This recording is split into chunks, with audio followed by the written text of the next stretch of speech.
que Deus fez. Por isso, os seres humanos são indesculpáveis, porque tendo conhecimento de Deus, não glorificaram como Deus, nem lhe deram graças. Pelo contrário, se tornaram nulos em seus próprios raciocínios, e o coração insensato deles se obscureceu.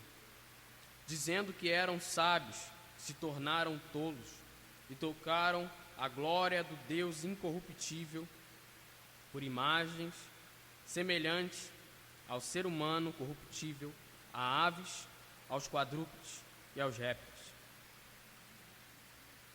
Irmãos, essa manhã eu queria meditar com os irmãos sobre o tema enganos do coração, a consciência da idolatria do homem moderno. Nós estamos diante de um texto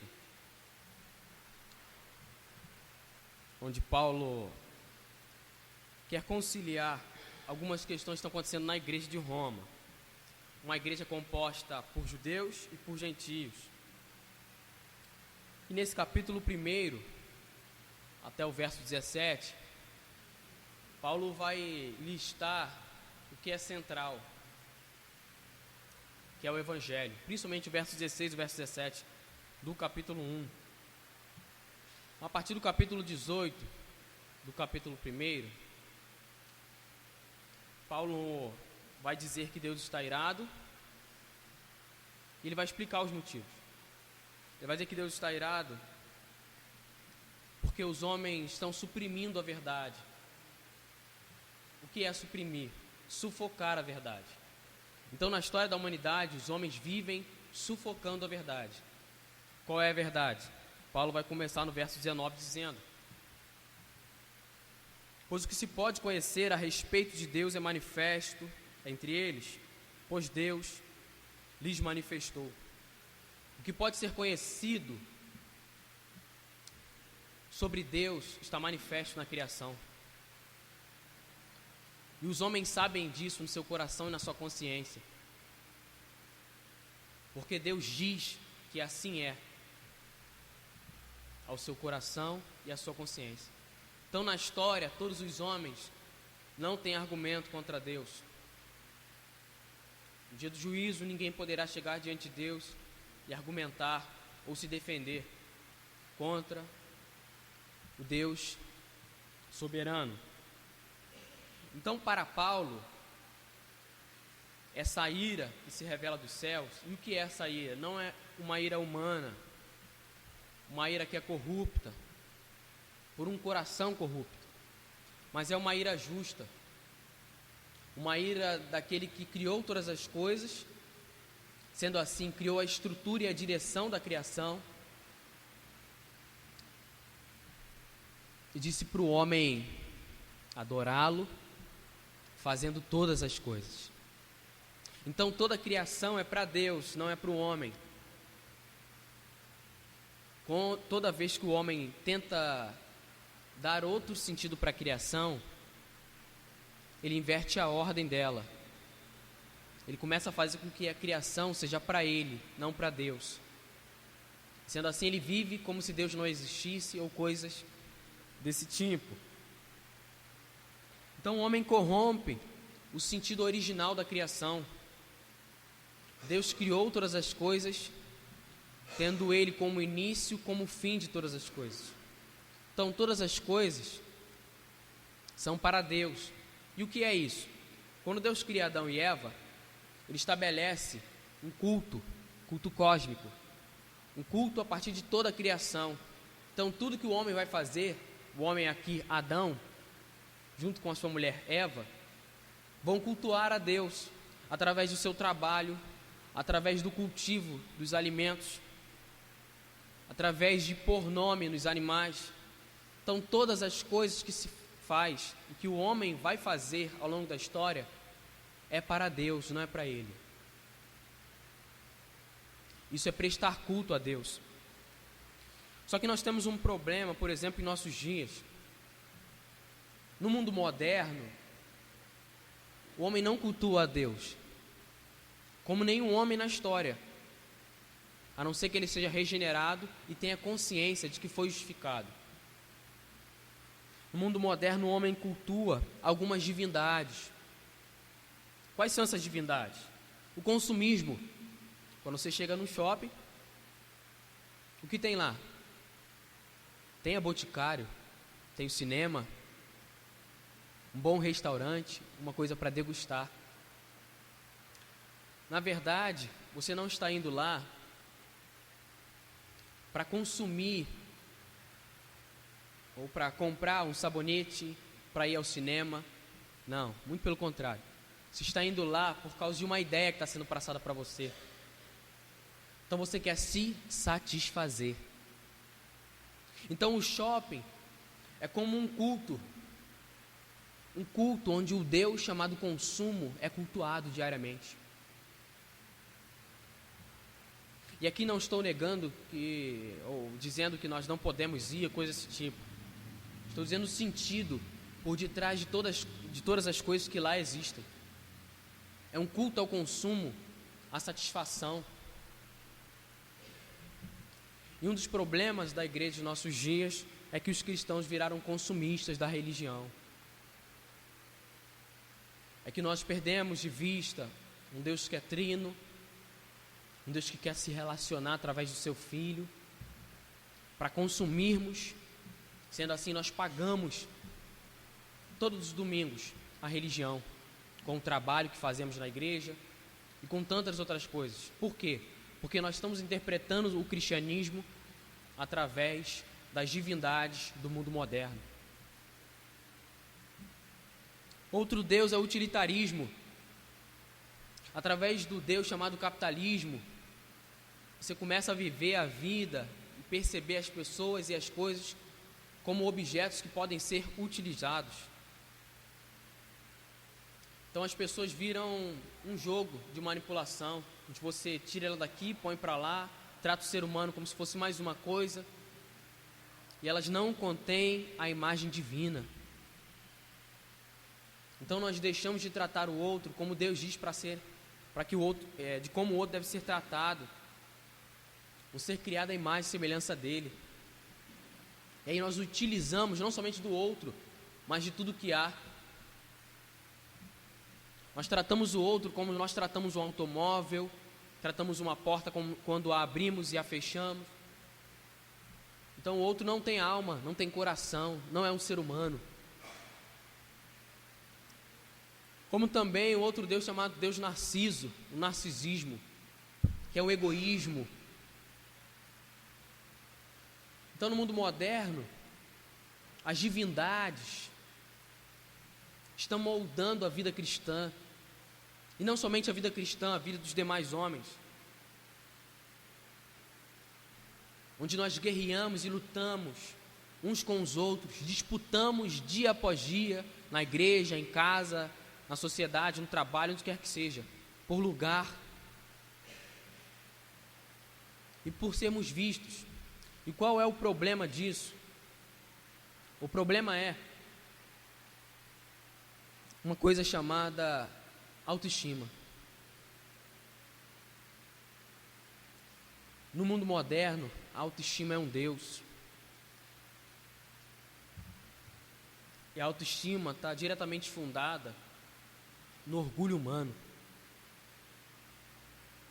Então as disputas, como vai dizer Tiago no capítulo 4, as contendas, as dificuldades na igreja, em tantos outros textos, quando vai falar da sociedade e das relações, nós temos um problema. Qual é o problema? A autoestima. É porque uns se sentem super estimados e toda vez têm que ser notados. Não podem ser esquecidos de modo algum. Já outros, esses se negam. Abrem mão de si mesmo.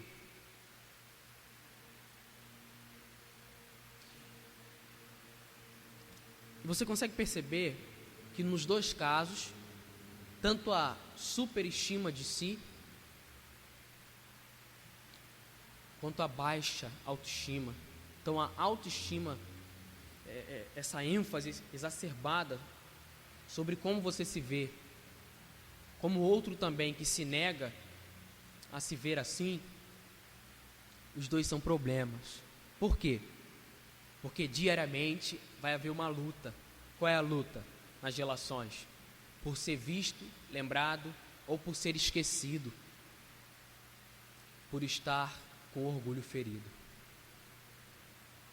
Então, a vida é como um tribunal, onde diariamente você busca a chancela ou uma assinatura de visto pelos homens, de reconhecido socialmente, seja através de um concurso, seja através da sua profissão, do seu conhecimento e de tantas outras coisas.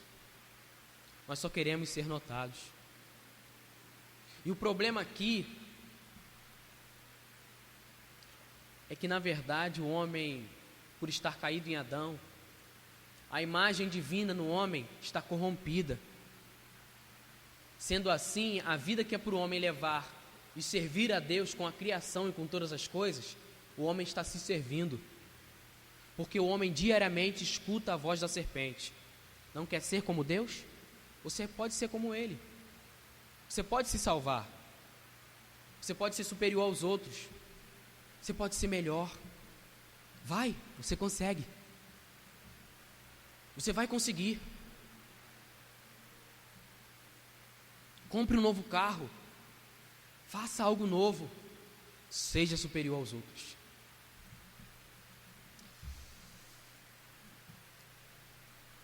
O problema do rico, o problema da pessoa que tem boa aparência, e o problema de todo outro ser humano não está em ter algo, mas o que ele faz com isso. O problema do rico não é ser rico, é que ele é mais rico do que alguém. Sendo assim, ele pode dizer: eu sou rico. O problema do homem que tem mais beleza, ou da mulher que tem mais beleza do que outras, não é ter beleza, é dizer: eu tenho mais beleza do que alguém. Então, na criação, depois da queda, há uma luta, uma guerra por sobrevivência do orgulho.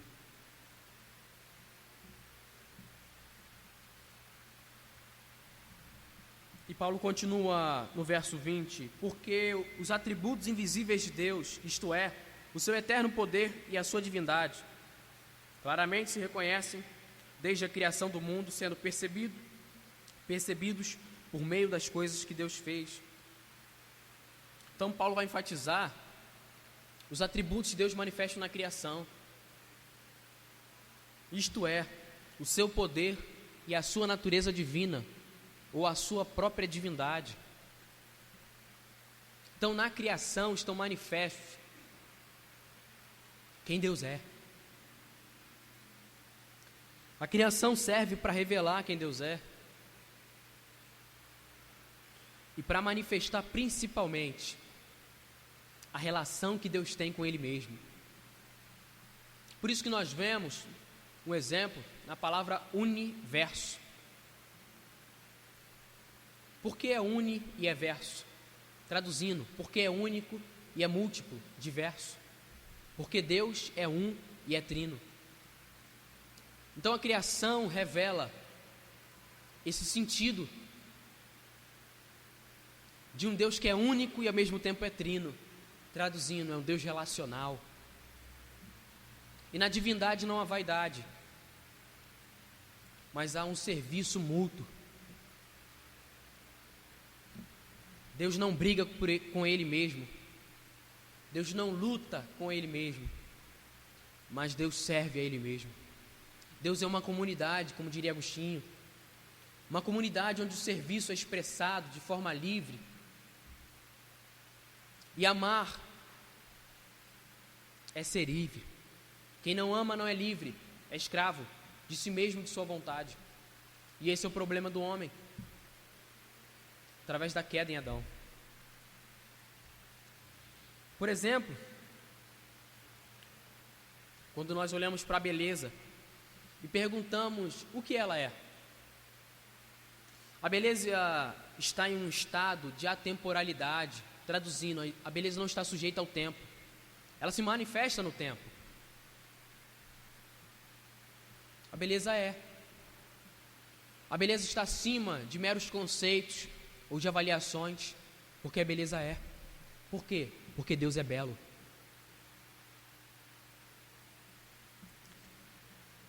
E por isso, por negar a beleza, o sentido da criação, que é se relacionar, que é não ter vaidade, mas servir uns aos outros, de amar uns aos outros. E esse amor é uma entrega. E é disso que nós temos medo, medo do outro nos conhecer. E quando nós fazemos isso, nós corrompemos o sentido da criação. E com isso nós somos indesculpáveis. É o que Paulo vai dizer no verso 20. Por essa manifestação na criação, os homens se tornam indesculpáveis. O sentido da criação não é um sentido de nos servir, volto a dizer, mas de servir a Deus e ao próximo. O serviço é uma coisa que é expressa em Deus. Por quê? Porque sendo Deus, um Deus trino, decidiu estender o amor que há na divindade, enviando o seu Filho. O que o Filho está fazendo ao Pai, está servindo ao Pai e ao Espírito. E o que o Espírito faz com a igreja, preservando a verdade no mundo e a verdade da igreja, a verdade da pregação, é de serviço ao Pai e ao Filho. E o Pai serve o Filho e ao Espírito, mutuamente. Há um serviço na divindade.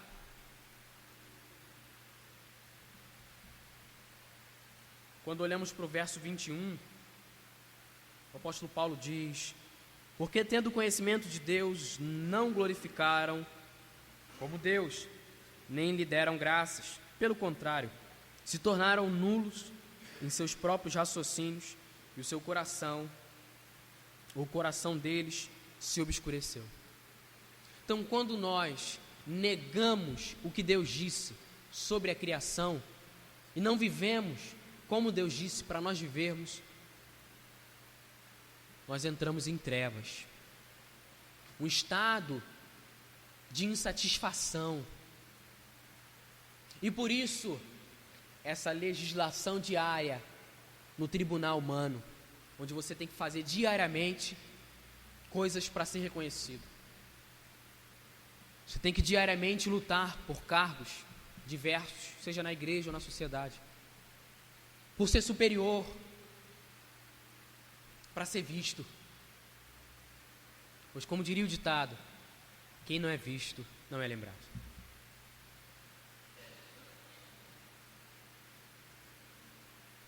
Então vivemos nessa guerra. Qual é a guerra? Não necessariamente com o outro, mas com Deus. Porque negamos o que Deus disse. Sendo assim, nós tiramos o sentido de todas as coisas. O problema do mundo moderno não é o desemprego, não é falta de boas políticas públicas,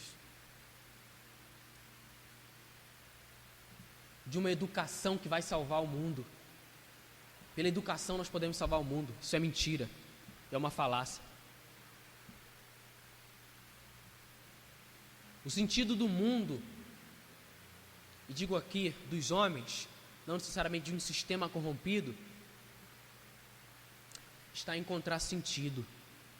Sentido na transcendência, de quando a mesma transcendência que se revela na beleza de pararmos e olharmos para o sol e percebermos que nós não o criamos, mas ele está ali. E de que ele toda manhã irá se revelar, revelando a divindade. Traduzindo, a criação não precisa de um outro Deus, a não ser de um Deus que já governa sobre todas as coisas. E o problema do homem é tentar criar um novo mundo para si. Essa é a nossa crise.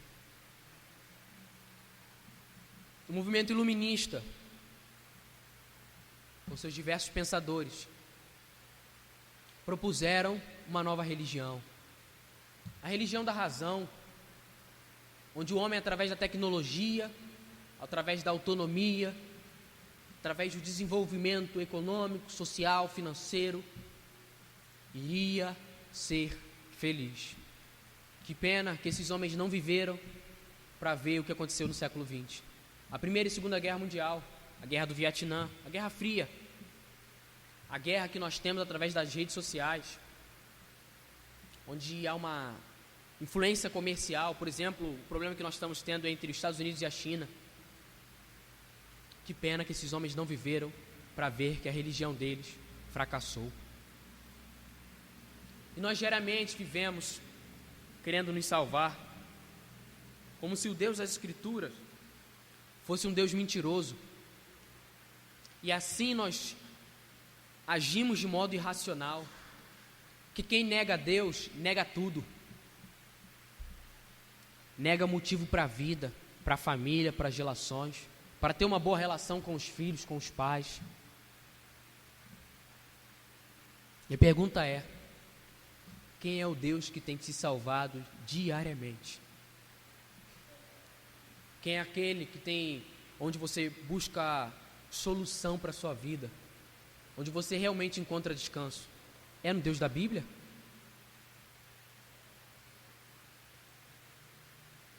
Você ainda crê na morte e na ressurreição de Cristo? Você ainda crê que Jesus vai voltar? Ou crê que nós podemos nos desenvolver cientificamente, tranquilamente, esquecendo da volta de Jesus? Como está seu coração? E quando nós negamos esse conhecimento que Deus dá de si e das coisas, nós vivemos de modo ignorante, como pessoas cegas. Paulo vai dizer isso em Atos 17, 24. Os homens procuram a Deus de forma a tatear, como uma criança, procurando sentido, porque estão cegos. Verso 22, o apóstolo Paulo diz: dizendo que eram sábios, se tornaram tolos. Então os homens se tornaram na história profundamente orgulhosos, cada vez mais enfatizando a voz que Adão escutou no jardim, a voz da serpente, uma voz que é contrária à voz divina. Então no mundo moderno não se crê mais na providência divina, se crê num bom trabalho, numa condição estável financeira, e é isso que nós cremos. Isso é dizer que o Deus da Bíblia está mentindo e que Ele não é suficiente.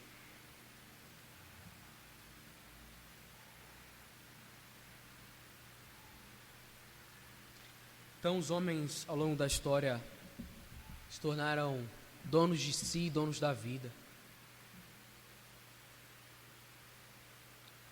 De onde são as nossas crises de identidade, os nossos questionamentos? Se não de um Deus que não é suficiente. Já parou para pensar nisso? Que as coisas desse século não são suficientes para preencher o coração, o sentido real da sua satisfação? É porque elas são criação, elas não são o Criador. Elas não podem dar sentido que só o Criador dá.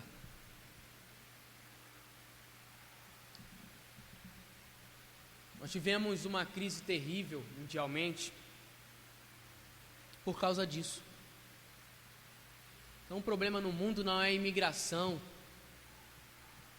não é a solução diversa que o homem pode dar para a vida.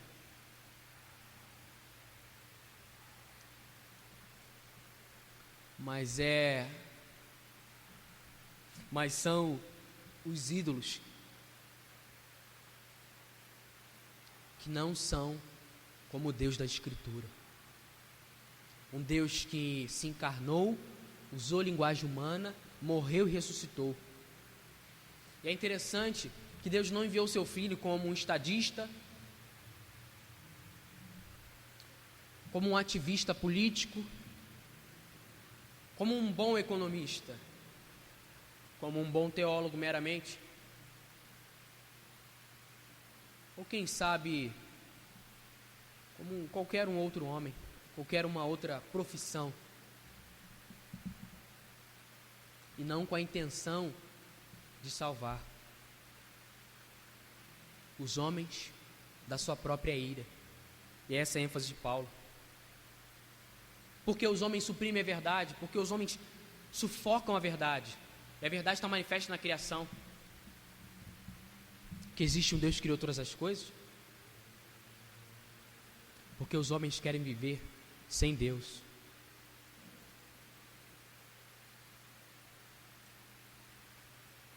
E essa é a base da idolatria. Paulo continua no verso 23. E trocaram a glória do Deus incorruptível por imagens semelhantes ao ser humano corruptível, às aves, aos quadrúpedes e aos répteis. Então Paulo vai dizer que agora os homens estão dando ênfase a todas as criaturas possíveis, a estátuas, ao próprio homem.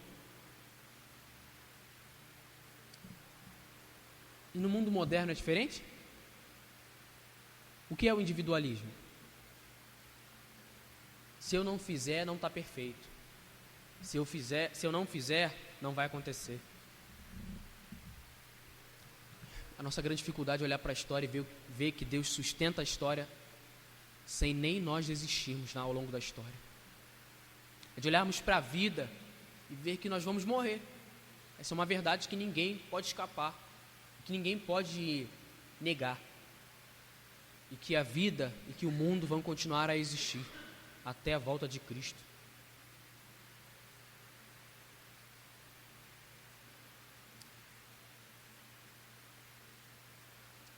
O fruto da idolatria é sempre deturpar, ao longo da história humana, o sentido real das coisas, tirar esse sentido, corromper o sentido.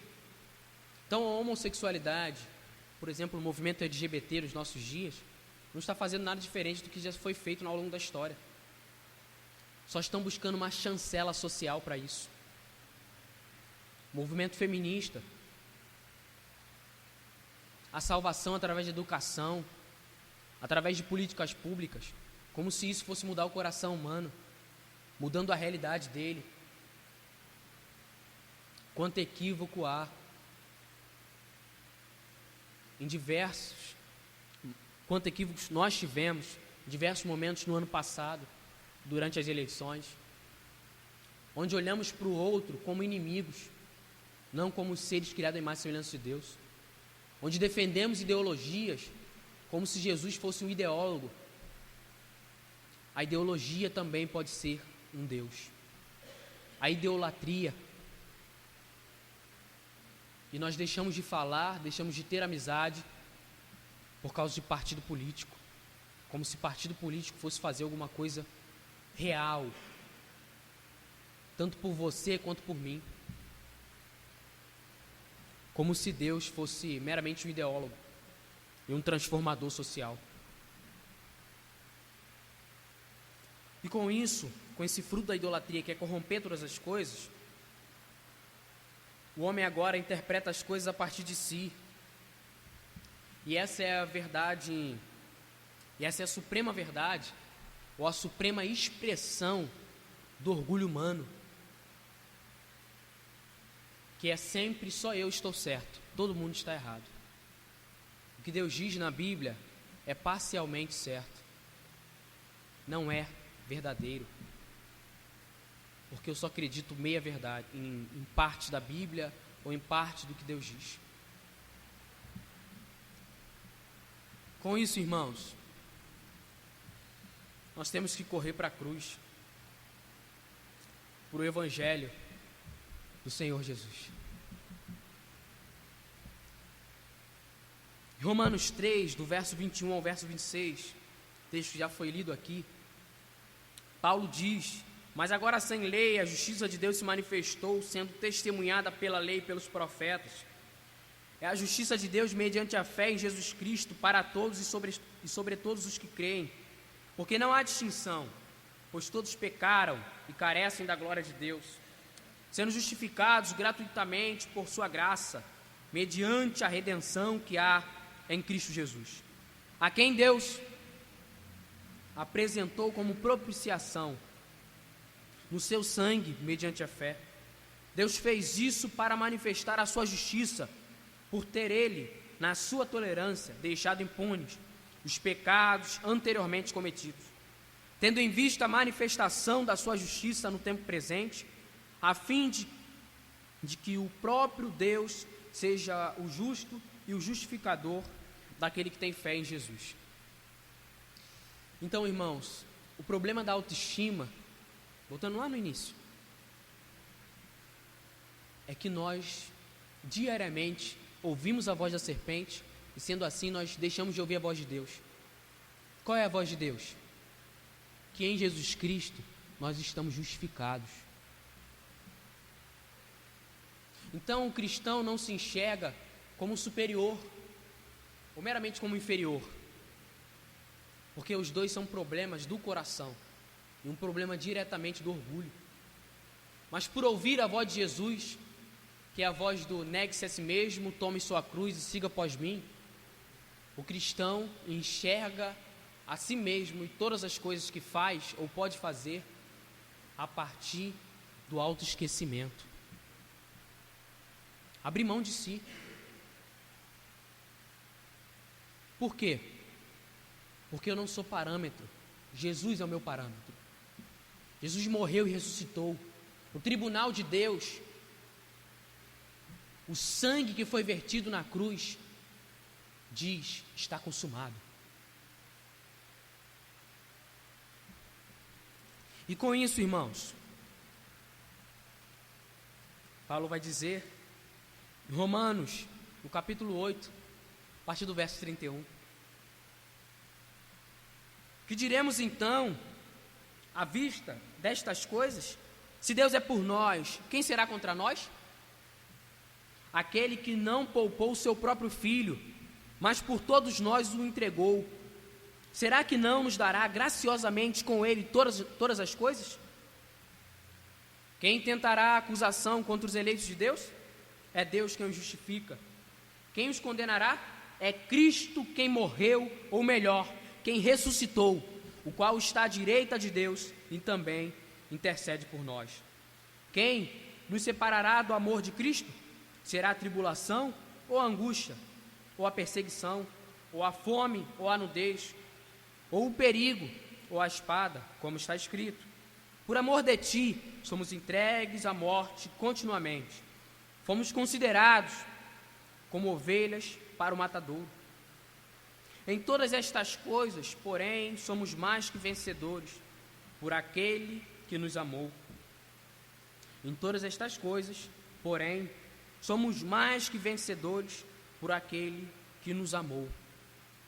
Porque eu estou bem certo de que nem a morte, nem a vida, nem os anjos, nem os principados, nem as coisas do presente, nem do porvir, nem os poderes, nem a altura, nem a profundidade, nem qualquer outra criatura poderá nos separar do amor de Deus, que está em Cristo Jesus, nosso Senhor. Traduzindo, quem pode nos acusar? Para que nós nos valorizamos, ou por que nós nos valorizamos tanto na relação com o outro, ou querendo ser superior a alguém, ou sendo até mesmo inferior a alguém?